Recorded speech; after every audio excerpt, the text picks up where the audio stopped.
Hey, it's Hunt. You found Hunt on Saints. We're talking black and gold football. Do us a favor. Hit the like button, share your comments below, and hit that subscription button so you can get all of our content.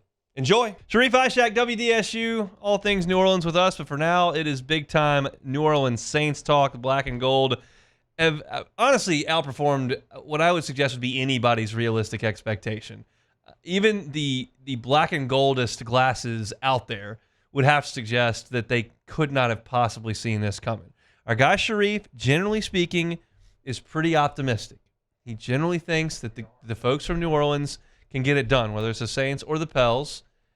I don't think he could have seen this coming after 2 weeks. Sharif, how shocked are you at the New Orleans Saints and their 2-0 start? I'd be honest with you, man. I'd be a liar if I said I wasn't shocked. I mean, they have. I know it's just 2 games, but they're over-exceeding and doing it in different areas that we didn't think we'd see, early on in the season. So, yes, I'm impressed and shocked. A lot of people are. They would be lying to you. They didn't say they're both impressed and shocked. What's the most shocking thing?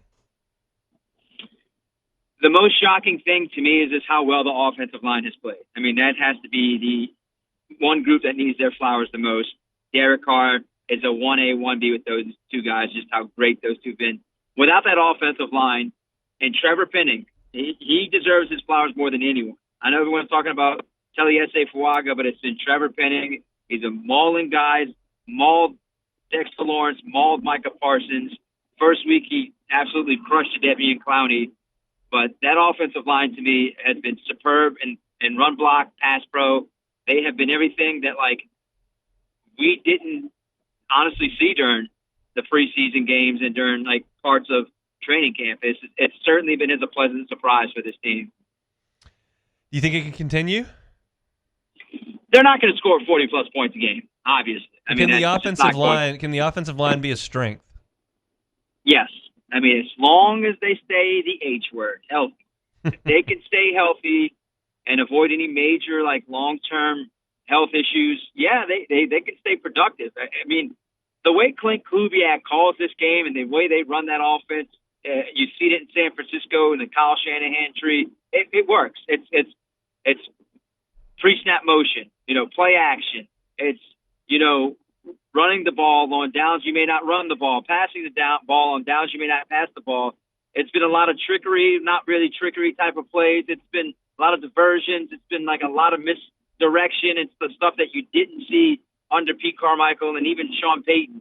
It's just been a 180, man. Look, this is exactly what they needed. This is the type of life they needed in terms of their offense. And as long as they can get to that, upper 20s, mid-20, upper 20 in points and keep this offense balanced, yeah, I feel pretty good. I feel pretty good about the offensive line.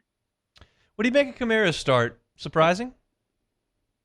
I mean, you asked me a couple of weeks ago how much does he have in him, and I was like, man, as long as he's checked in and not checked out, he certainly looks way more checked in than many of us thought. I mean, this guy smiling, happy, being a professional, and this past week was very good.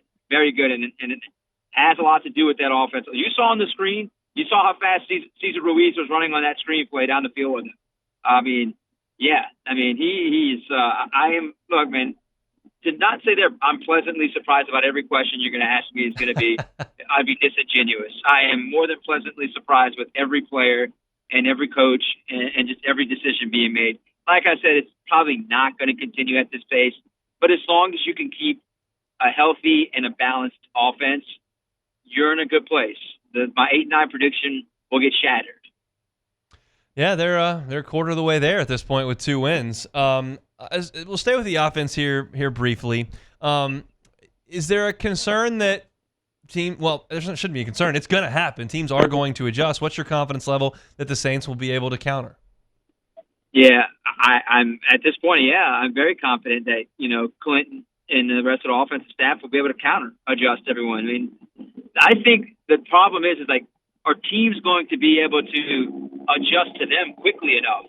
And it sounds crazy to say, are they going to be able to adjust quickly enough to the offense before the Saints have to even counter adjust to them? So that is the thing that I would be most excited about is teams having to really think deeply and hard about how can they adjust to, the Saints and what they're doing? I mean, look, they're running the ball at a high clip. That is the thing that makes Derek Carr so successful and why he's able to launch the ball down the field and why he's able to hit the middle of the field too and the outs. It's just like because they're running the ball.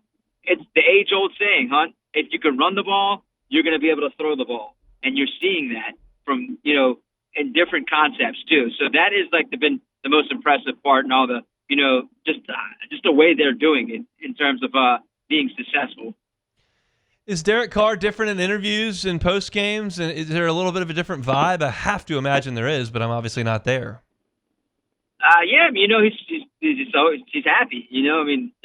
If you're dropping 47 and 44 points in back-to-back games, you're going to be happy. I mean, he's thrown, 39, 40 passes and leads the NFL in quite a few categories through 2 weeks. Yeah, he's happy. But one thing I like about this team is, even though, they're proving a lot of people wrong, they're not letting you know that, hey, we're proving you wrong. They just look at it as we still have a long way to go. We got a lot of, we still got a lot to show. We still have a lot to overcome. And you got to like that. You don't want people to get over cocky because people were underselling them and saying that they're not going to be good. And they're not on that hype train of trying to prove people wrong. Hey, Dennis Allen said it yesterday. They know what's been said and it's out there, but that's the least of their worries right now. All right, Dennis Allen in the post game says sometimes you just got to jump up and show them. What'd you think about that? Man, is he going Kendrick Lamar on me?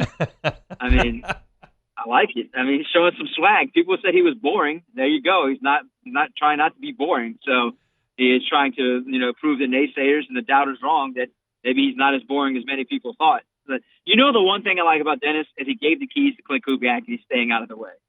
And that's, I think fans should appreciate that. He is not getting involved in the offense. He is letting the offensive staff handle that. And, that's just another sign of improvement with the entire football team and Dennis Allen.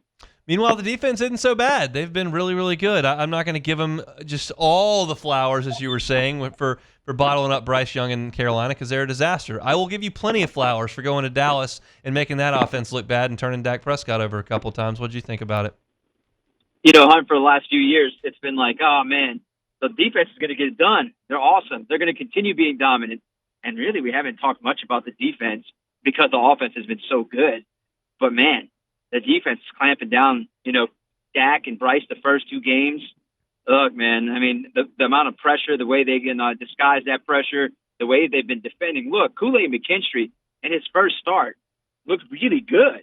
He looked really good out there trying to defend CeeDee Lamb and some of the receivers. So, yeah, man, it's looking good. It does look really good, man. That defensive line is just, it may not show in the stat sheet, but they're getting after quarterbacks and they're making it miserable for them to even have any time in the pocket in order to complete stuff down the field. So, I mean, that one touchdown was a bogus touchdown.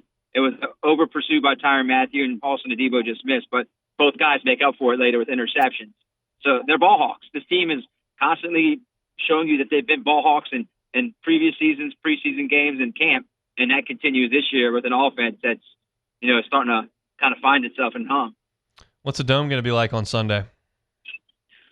I've been trying to think, when was the last time, the anticipation has been, like this. It's been a long time since fans have been pumped up. Look, they go from $11 tickets against the Panthers to tickets being, the cheapest $215 this week. Yep. I mean, I know it's the Eagles and not the Panthers, but look, it is the enthusiasm has grown tremendously these last two games, especially after beating the Cowboys. The Saints hate the Cowboys and Falcons more than any team, but just to show what they did against the Cowboys is really giving the fans some hope, and that's all they wanted. They wanted some hope. They wanted to move in the right direction, and fans are excited, man. It's going to be deafening in there.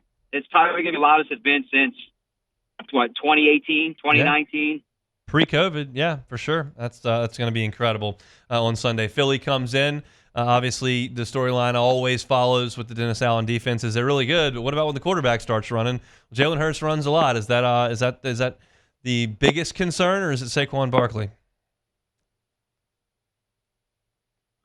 Well, I think that's the Achilles heel, man. It's always been the Jalen Hurts games, man. The two times they faced Jalen Hurts. Last time they played the Eagles, Gardner Minshew played, and it was at the end of the season, so I'm not going to count that game. So yeah, it is The RPO, man, that's been the issue. It's been the Achilles heel for the Saints for so many years under these dual threat quarterbacks. And I think they're just ready to, quiet everyone down when it comes to, hey, we can't defend these type of quarterbacks. They're gonna probably find a way to make it a priority to beat us on defense. But watching that game last night, Hunt, he's not running much. I know they're trying to preserve Jalen Hurts, not try to get him nicked up. I think maybe they're doing something different this year with Jalen Hurts, not letting him run that much with Saquon Barkley in the backfield now. But I think the Saints defense is going to be out to try to prove a lot of people wrong that they can slow down an offense and a quarterback like that. What do you think Philly will try to do to the Saints offense? Obviously, no one's had an answer just yet, but now there are 2 games of tape out there. If you had to guess based on watching the Saints, what do you think Philly's initial strategy will be? Outstanding question. I do really want to know what defensive coordinator Vic Fangio is going to do, the type of disguises he's going to have. Is he going to line up a bunch of guys at the line and try to drop them back right at the snap? I mean, I don't know how to defend it. I mean, that's probably your best way is trying to disguise it and confuse Derek Carr and Klint Kubiak as much as possible. I mean, that's the best way is trying to disguise and confuse at this point.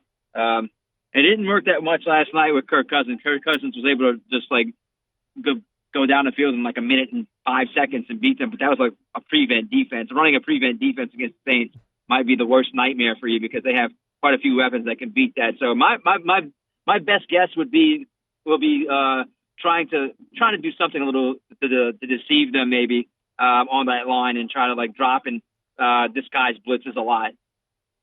Any injury concerns? Obviously, Lattimore had to miss the game. Is there anybody else that you're looking at going maybe they could be back for this one?